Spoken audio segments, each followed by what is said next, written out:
کا بیان چل رہا. دوبارہ نمبر وار سن رہے ہیں. نمبر 1 دسترخوان بچھانا. نمبر 2 دونوں ہاتھوں کو گھٹنوں تک دھونا.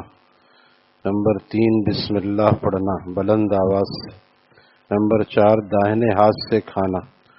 نمبر 5 کھانے کی مجلس میں جو شخص سب سے زیادہ بزرگ اور بڑا ہو اس سے کھانا شروع کرانا.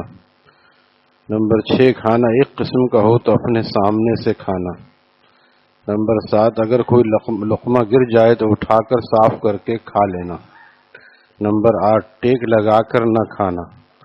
نمبر 9 کھانے میں کوئی عیب نہ نکالنا. نمبر 10 جوتا اتار کر کھانا. نمبر 11 کھانے کے وقت عاجزی انکساری کی حالت میں بیٹھنا. ٹیک لگا کر نہ بیٹھے اور ایسی حالت میں بیٹھے جس میں عاجزی انکساری زیادہ ہے، جیسے التحیات اور اس کی صورت ہوتی ہے، یا ایک پیر کھڑا کرتے ہیں ایک پیر بچھا رہتا ہے، یہ سب زیادہ قرین ہے. اور اگر کوئی بوڑھا ہے تو وہ آلتی پالتی بھی مار سکتا ہے، بوڑھا ہے یا وزن زیادہ ہے. نمبر 12 اپنے کھانے کے برتن پیالے اور پلیٹ کو صاف کر لینا، پھر برتن اس کے لیے دعائے مغفرت کرتا ہے. اس میں بہت کمزوری ہوتی ہے.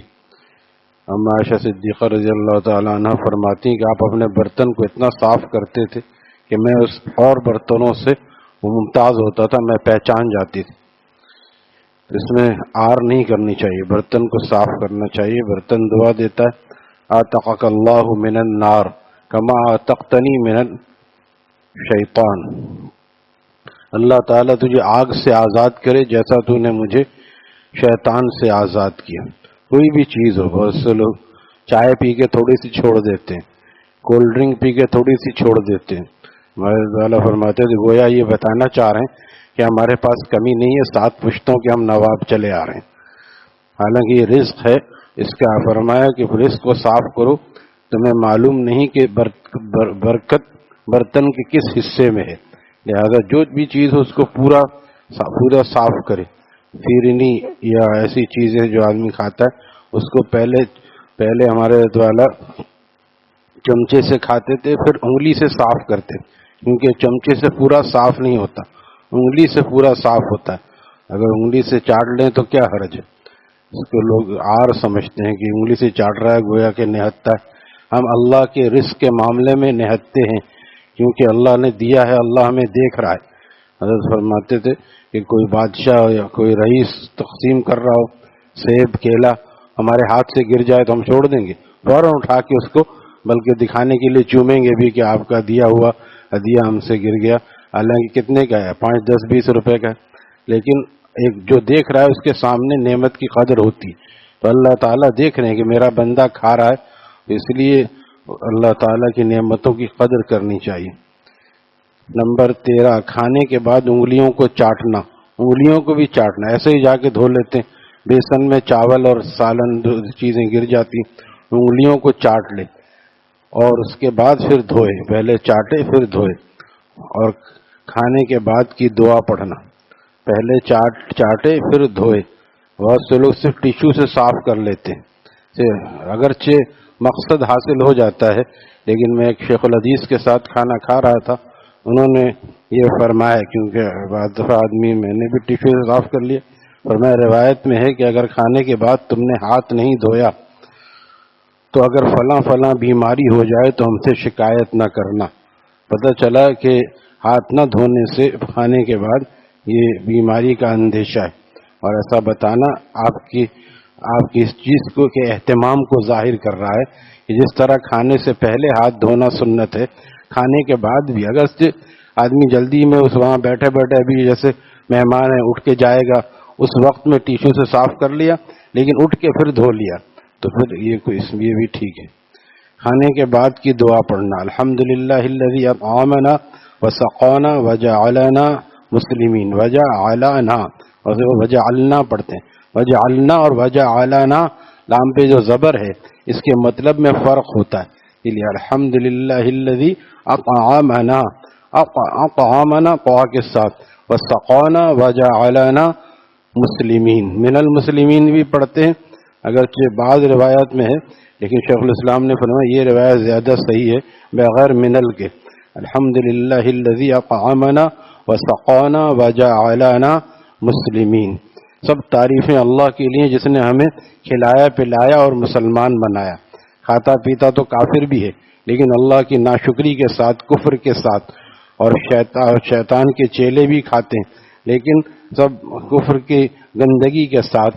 شکر کا زیادہ مقام یہ ہے کہ اللہ تعالیٰ نے ہمیں مسلمان بنا کے کھلایا، ایمان کے ساتھ کھلایا، اور پھر شکر ادا کرنے کی توفیق بھی دی.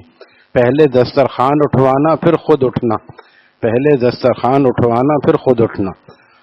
اور اسی طرح کھانا جب ہم کھاتے ہیں پہلے کیا ہوتا ہے بھائی کھانا لگا دو، اب کھانا لگا دیا پھر ہم لوگ جاتے ہیں. یہ ٹھیک نہیں ہے. پہلے ہمیں بیٹھنا چاہیے پھر کھانا آنا چاہیے.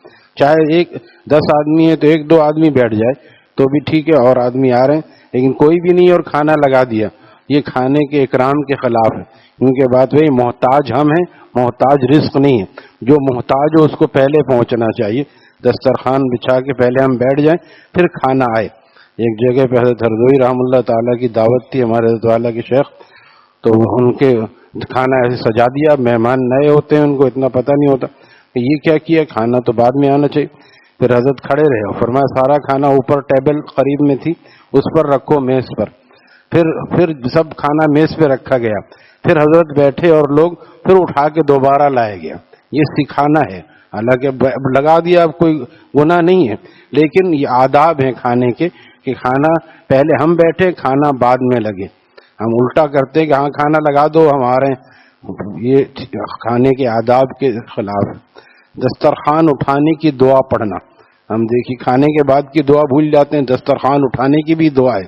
الحمدللہ حمدا کثیرا طیبا مبارکا فیہ غیر مکفی ولا مودع ولا مستغنا عنہ ربنا. سب تعریفیں اللہ کے لیے ہیں، ایسی تعریف جو بہت پاکیزہ اور بابرکت ہو. اے ہمارے رب، ہم اس کھانے کو کافی سمجھ کر یا بالکل رخصت کر کے یا اس سے غیر محتاج ہو کر نہیں اٹھا رہے ہیں. یعنی پھر ہمیں کھانے کی ضرورت پڑے گی. ظاہر سی بات ہے صبح کھایا، پھر دوپہر میں کھاتے ہیں، پھر شام رات میں کھاتے ہیں، تو پھر ضرورت پڑے گی. اس لیے یہ دعا ہے. اور یہ اس کا میں طریقہ بتاتا رہتا ہوں کہ آسان یہ ہے کہ پوری سنتیں ایک جگہ لکھ کے لگا دی جائے جہاں اکثر کھانا کھایا جاتا ہے. کوئی جگہ ہوتی ہے اکثر گھروں میں، وہاں بیٹھ کے کھانا کھاتے ہیں، وہیں کہیں دیوار پہ کسی چیز پہ یہ دعائیں لکھ کر، آج کل تو کمپیوٹر سے آسانی سے نکل آتا ہے، لکھ کر ایسی جگہ پہ لگا دیں تاکہ یاد نہ رہے. تو اس طرح دیکھ کے آدمی پڑھ لے، جب دیکھ کے چند دن پڑھے گا پھر آہستہ آہستہ یاد ہو جائے گی. نمبر 17 دونوں ہاتھ دھونا، کلی کرنا. یہ کھانے کے بعد دونوں ہاتھوں کا دھونا اور کلی کرنا. نمبر 18 کلی کرنا. نمبر 19 اگر شروع میں بسم اللہ پڑھنا بھول جائے تو درمیان میں یا بعد میں یہ پڑھے بسم اللہ اولہ و آخرہ. بعد میں سے مراد یعنی آخر میں بھی یاد آئے تو یہ پڑھ لے. اور یہ اس کے بارے میں کہ جب آدمی پڑھتا ہے تو شیطان اگر بسم اللہ نہ پڑھنے کی وجہ سے کھانا شروع کر دیتا ہے تو وہ کھانا اگل دیتا ہے. لہذا کوشش کرنی چاہیے کہ شروع میں ہی آدمی بسم اللہ پڑھے. جب کسی کی دعوت کھائے تو میزبان کو یہ دعا دے، اللہم اطعم من اطعمنی واسقی من سقانی. یہ دعا یاد کرنا کون سا مشکل ہے؟ آدمی 10 مرتبہ رٹے، 20 مرتبہ 1-2 دن میں دعا یاد. اللہم اطعم من اطعمنی واسقی من سقانی. اے اللہ جس نے مجھے کھلایا تو اس کو کھلا، جس نے مجھے پلایا تو اس کو پلا. تو یہ کیا ہے اس کا من لم یشکر الناس لم یشکر اللہ.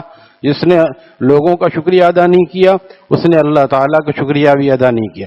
تو کھانا کھا کے کوشش کرنی چاہیے کہ اس کو سنا کے یہ دعا پڑھیں. اپنے وہی ہے اس کا دل خوش کرنا، ریا مقصود نہیں ہے، اس کا دل خوش کرنا مقصود ہے کہ ہم تمہیں کھانے کے بعد کی دعا دے رہے ہیں. اور بھی دعائیں حضرت والا پڑھتے تھے، اکل طعامکم الابرار وصلت علیکم الملائکہ وافطر عندکم الصائمون. آج کیا ہوتا ہے، اٹھ کے چپ سے جا کے ہاتھ دھو کے چلے جاتے، یہ بھی نہیں چلو کچھ دعا بھی یاد نہیں، جزاک اللہ بھائی، اللہ تعالیٰ آپ کو جزا خیر دے، آپ نے اتنی محنت کی، گھر والوں نے، اللہ تعالیٰ آپ لوگوں کے رزق میں خوب برکت عطا فرمائے. اردو میں کم از کم کہہ دیں، کچھ بھی نہیں کہتے، شرماتے ہیں اس میں کہ پتہ نہیں ہم نے کھایا تو وہ اس کے سامنے ہی نہ جائیں، وہیں سے کہیں سے ادھر سے، یہ مناسب نہیں. اور اطعم من اطعمنی میں من ایسی چیز ہے، ہر ایک کوئی بھی ہے، کسی کا نام بھی نہیں پتا، ایک بڑی دعوت میں پتہ نہیں دعوت کس نے کی، تو من جو ہے یہ سب جو کر رہا ہے دعوت اس میں جا کے خود چپک جائے گا. جس نے بھی یہ دعوت کی ہے، جس نے بھی ہمیں کھانا کھلایا ہے، اس کا نام عبداللہ ہے یا عبد الرحمن ہے یا جو بھی ہے، وہ اس پہ جا کے من میں جا کے وہ خود بخود جس نے کھلایا ہے، یا اللہ آپ اس کو کھلائیے، جس نے پلایا آپ اس کو پلائیے، یہ دعا دینا سنت ہے. اللہ تعالی ہمیں سنتوں کی دعاؤں کے یاد کرنے کی توفیق اور اہتمام نصیب فرمائے. الحمدللہ رب العالمین.